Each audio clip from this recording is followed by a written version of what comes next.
FM news और मैं हूं स्वाति चौरसिया और अब खबरें विस्तार से। पहली खबर अफगानिस्तान से, जहां पर तालिबान के कब्जे के बाद कई देश सबसे अधिक खुश हैं। और आपको बता दें कि जो सबसे ज्यादा खुश देश है वो है पाकिस्तान। तालिबान जल्द से जल्द वहां की सत्ता पर काबिज हो जाए, इसकी चिंता तालिबानियों से कहीं अधिक, कहीं ज्यादा पाकिस्तान को है। पाकिस्तान की खुफिया एजेंसी आईएसआई चीफ भी नई सरकार के बनने से पहले ही काबुल पहुंच गए। अफगानिस्तान में तालिबान के कब्जे के बाद पाकिस्तान के आईएसआई को एक मजबूत स्थिति में माना जा रहा है। रक्षा सूत्रों की माने तो बदलते हालात के बाद अब आईएसआई जम्मू कश्मीर में अधिक आक्रामक रणनीति पर काम कर सकता है।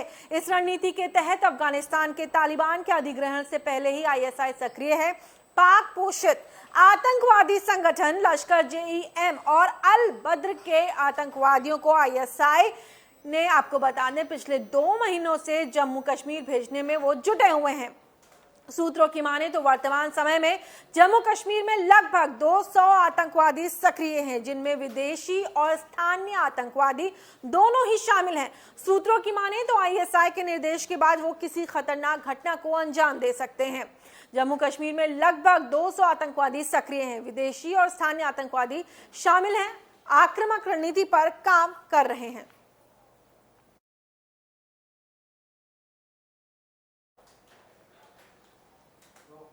अफगानिस्तान में तालिबान ने अपना कब्जा जमा लिया है। वहीं पंजशीर घाटी पर पूर्ण नियंत्रण का दावा संगठन कर रहा है। इधर पाकिस्तान खुफिया एजेंसी के प्रमुख फैज हमीद ने काबुल का दौरा किया है।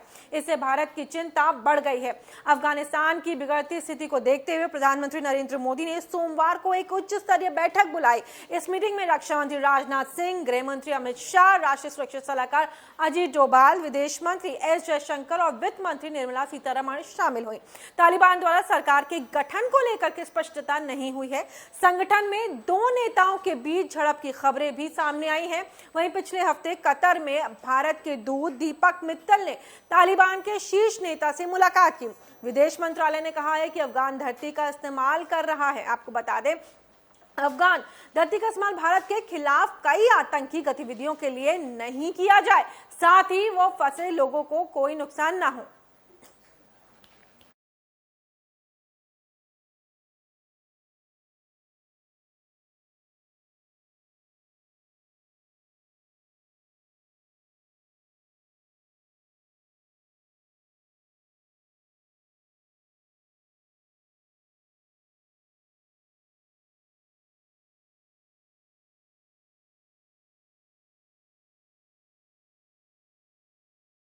वहीं अफगानिस्तान में पाकिस्तान के दखल के खिलाफ लोगों का गुस्सा फूट रहा है। काबुल में महिलाओं ने सोमवार रात पाकिस्तान के खिलाफ जमकर प्रदर्शन किया और पाकिस्तान मुर्दाबाद के नारे लगाए। इसे तालिबान के जुल्मों और पाकिस्तान की घुसपैठ के खिलाफ प्रदर्शन बताया जा रहा है। वैसे तो अफगानिस्तान के अलग अलग शहरों में महिलाएं पिछले कई दिनों से अपने अधिकारों के लिए प्रदर्शन कर रही हैं, लेकिन काबुल में पहली बार रात में प्रदर्शन हुए। बता दें, तालिबान ने पंजशीर की जंग जीतकर पूरे अफगानिस्तान पर कब्जा होने का दावा किया है। बताया जा रहा है कि तालिबान ने पाकिस्तान की मदद से ये लड़ाई जीती है। मीडिया रिपोर्ट्स के मुताबिक पाकिस्तान के सैनिकों ने तालिबान से मिलकर के पंजशीर में रेजिस्टेंस फोर्स के खिलाफ लड़ाई लड़ी है। काबुल में लगे पाकिस्तान मुर्दाबाद के नारे, आपको बता दें, महिलाओं ने पहली बार रात में वहां पर प्रदर्शन किया है।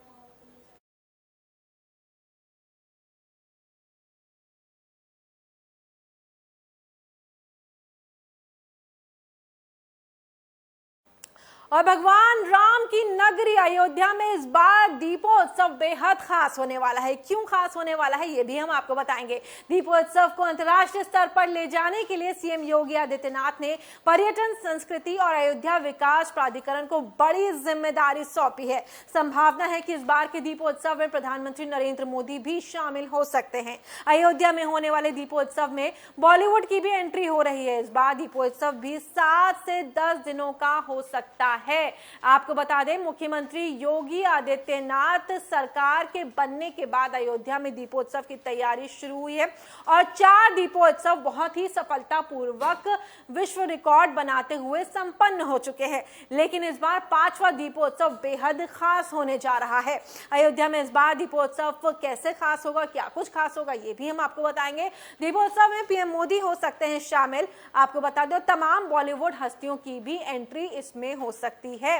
और इसी खबर पर हमारे साथ ज्यादा जानकारी के लिए स्थानीय संपादक विष्णु मोहन हमारे साथ फोन लाइन पर जुड़ेंगे। और विष्णु, सबसे पहला सवाल देखिए आपसे ये कि जब से योगी आदित्यनाथ मुख्यमंत्री बनकर के आए हैं, दीपोत्सव अयोध्या में मनाया जा रहा है। रामलला की जो जन्मभूमि है वहां पर इस उत्सव बेहद उत्साह के साथ इस उत्सव को मनाया जा रहा है और पिछले 4 साल से 4 बार ये हो चुका है बेहद सफलतापूर्वक। अब लेकिन 5वां साल है, बेहद महत्वपूर्ण हो जाता है क्योंकि अगले साल चुनाव भी है और ऐसे में इस उत्सव को जितने भी अयोध्या वासियों जो राम भक्त हैं, रामलला के भक्त हैं, उनके लिए भी ये बेहद अहम हो जाता है। विष्णु,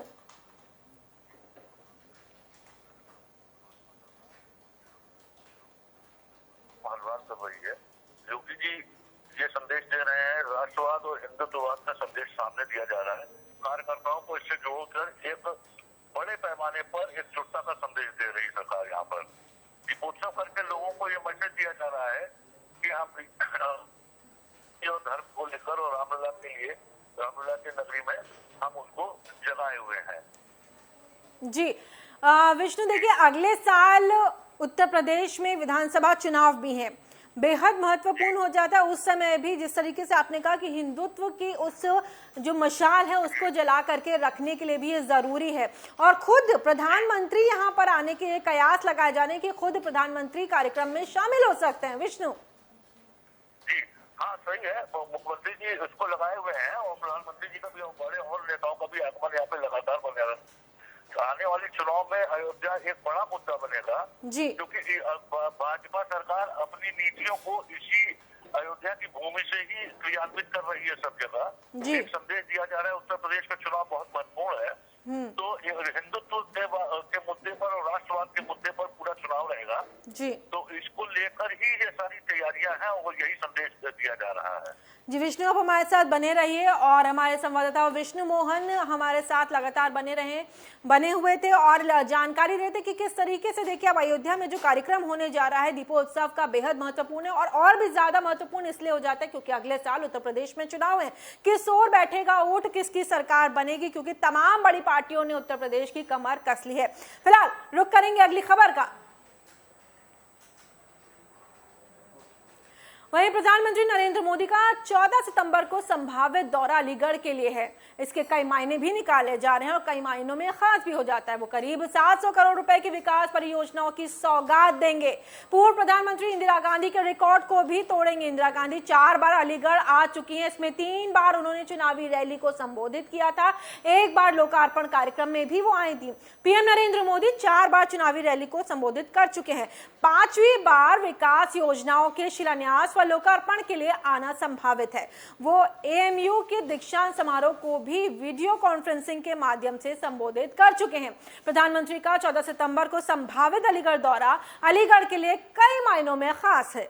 700 करोड़ की विकास परियोजनाओं की सौगात मिलने वाली है अलीगढ़ को। विष्णु मोहन हमारे संवाददाता लगातार हमारे साथ, हमारे जो स्थानीय संपादक हैं लगातार हमारे साथ बने हैं। विष्णु मोहन, और भी ज्यादा देखिए कई चीजें अब निकल करके सामने आ रही। उत्तर प्रदेश में चुनाव है तो पहले अयोध्या और उसके बाद अब देखिए अलीगढ़ में भी दौरे की बात निकल करके आ गई है प्रधानमंत्री की। विष्णु जी, अलीगढ़ बहुत महत्वपूर्ण है इनके लिए, भाजपा सरकार के लिए, क्योंकि जब किसानों का मुद्दा उठा हुआ है और इस मौके पर वहाँ पर पूरा जाट बाहुल्य क्षेत्र है पूरा, तो ये मैसेज दिया जा रहा है कि सरकार उनके का ध्यान रखती है जी। और इसको लेकर 2014 में ही इससे जो विवाद हुआ था उसी समय से मुख्यमंत्री जी और भाजपा सरकार के बड़े नेताओं ने इसमें दखल रखा हुआ है।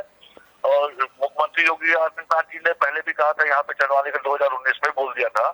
तो प्रधानमंत्री जी का यहाँ आगमन इसीलिए और यहाँ के जो विकास की योजनाओं को कर रहे हैं लोग, उसका सीधा संदेश जा रहा है कि पूरे पश्चिम बेल्ट को कि हम सरकार आपके साथ है, आपके मान सम्मान और आपके विकास के लिए प्रतिबद्ध है। जी देखिए विष्णु, 700 करोड़ की विकास परियोजनाओं की सौगात, जहां एक तरफ अयोध्या में दीपोत्सव के जरिए हिंदुत्व राजनीति को बढ़ावा दिया जा रहा है, तो वहीं 700 करोड़ की विकास परियोजनाओं के जरिए मुस्लिम वर्ग को भी अपने साथ लेकर के सरकार चलना चाह रही है, क्योंकि सरकार जिस तरीके से कहती है कि सबका साथ सबका विकास, तो कोई कहीं पीछे ना रह जाए, यानी कि मुस्लिम वर्ग है उनको भी जो वो वोटिंग परसेंटेज जो उनका है उसको भी सरकार साथ लेकर के चलना चाह रही है। विष्णु, बिल्कुल सही है, सरकार सभी वर्गों को साथ में ले रही है, इसीलिए जो परियोजनाएं लाई जा रही हैं ये पुरानी है और नए सिरे से पूरी चीजों पर ये लोग पूरा मंथन कर गया है, सारे समीकरणों को देखते हुए कि कोई वर्ग अछूता न रह जाए,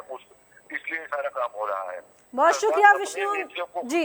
जी बहुत शुक्रिया विष्णु हमसे जुड़ने के लिए और तमाम जानकारियां देने के लिए। तो हमारे साथ विशेष जानकारी देते हुए हमारे स्थानीय संपादक विष्णु मोहन हमारे साथ जुड़े हुए थे, तमाम जानकारियां साझा करते हुए कि किस तरीके से प्रधानमंत्री मोदी और उत्तर प्रदेश के मुख्यमंत्री योगी आदित्यनाथ लगातार इन तमाम कार्यक्रमों में शामिल होने जा रहे हैं और उत्तर प्रदेश की जनता के हित के बारे में लगातार सोच रहे हैं।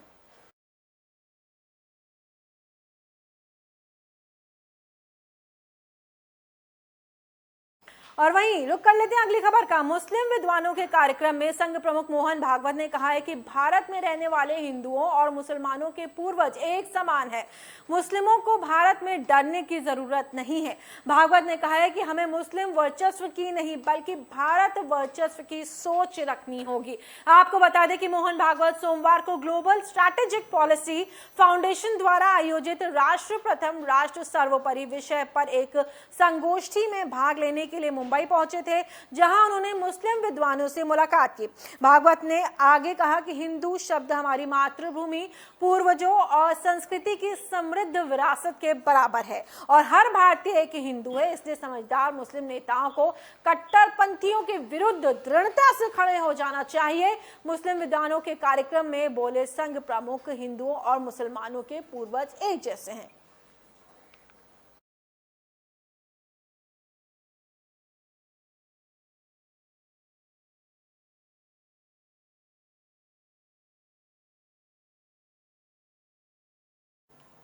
और अब रुक करते हैं अगली खबर का, जो है उत्तर प्रदेश विधानसभा चुनाव 2022 के मद्देनजर AIMIM के राष्ट्रीय अध्यक्ष असदुद्दीन ओवैसी के अयोध्या दौरे को लेकर के आपको बता दें विवाद बढ़ गया है और अब ये विवाद भी कई ज्यादा स्तर पर आगे बढ़ के शुरू हो चुका है। ओवैसी के अयोध्या दौरे को लेकर के लगाए गए हैं AIMIM के पोस्टरों में जिले का नाम अयोध्या की जगह फैजाबाद लिखा गया है, यानी कि जो पोस्टर्स लगाए गए हैं, जो पोस्टर्स चस्पा किए गए हैं, उसमें अयोध्या की जगह फैजाबाद लिखा गया है। संतों ने इस पर गंभीर आपत्ति भी जताई है। हनुमानगढ़ी के पुजारी राजू दास ने ओवैसी के पोस्टर पर सवाल उठाते हुए कहा है कि फैजाबाद का नाम सरकारी अभिलेख में अयोध्या हो गया है, तो पोस्टर पर फैजाबाद का नाम क्यों दिखाया जा रहा है? यदि अयोध्या के नाम से ओवैसी को इतनी ही चिढ़ है तो यहां आने की क्या जरूरत है? इस विचारधारा की संत समाज ने निंदा की है।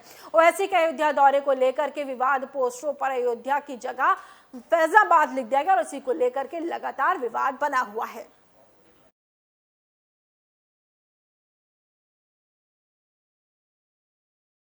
मंदिर की संपत्ति को लेकर के हमेशा विवाद बना रहता है। मंदिर पुजारी और प्रबंधन के लोग मंदिर संपत्ति पर अपने अपने दावे ठोकते रहते हैं, जिसके बाद स्थिति हमेशा असमंजस की बनी रहती है, लेकिन अब ऐसा नहीं होगा। दरअसल सुप्रीम कोर्ट ने साफ कर दिया है कि मंदिर संपत्ति पर सिर्फ मंदिर के देवता का ही मालिकाना हक रहेगा। पुजारी और प्रबंधन समिति के लोग सिर्फ सेवक ही रहेंगे। साथ ही सुप्रीम कोर्ट ने यह भी आदेश दिया है कि भू राजस्व रिकॉर्ड से पुजारियों के नाम हटाए जाएं। बता दें कि सुप्रीम कोर्ट ने अयोध्या के ऐतिहासिक फैसले का हवाला देते हुए मध्य प्रदेश के एक मंदिर के मामले में यह फैसला सुनाया है। देवता ही मंदिर से जुड़ी भूमि के मालिक हैं, यह कहना है सुप्रीम कोर्ट का।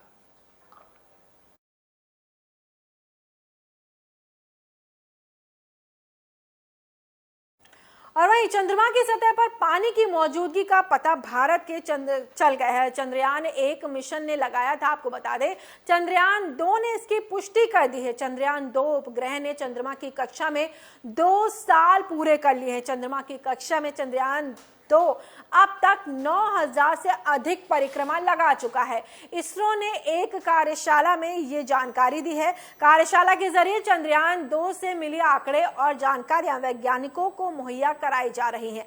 कार्यशाला में इसरो के प्रमुख के सिवन आपको बता दें उन्होंने बताया है कि चंद्रयान 2 चंद्रमा की सतह से करीब 100 किलोमीटर की ऊंचाई पर यह उपग्रह घूम रहा है। इसके 8 पेलोड सुदूर संवेदी पड़ताल के साथ मौका मुआयना भी कर चुके हैं।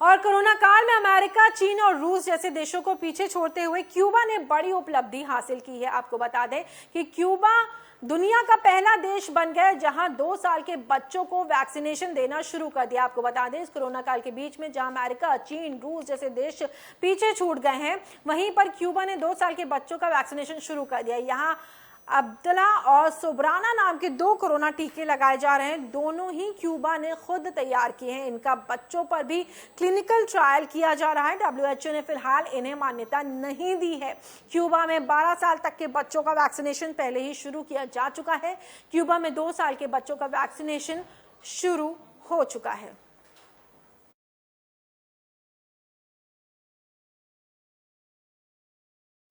और इस बुलेटिन में फिलहाल इतना ही। देश और दुनिया की तमाम खबरों के लिए बने रहिए FM न्यूज के साथ।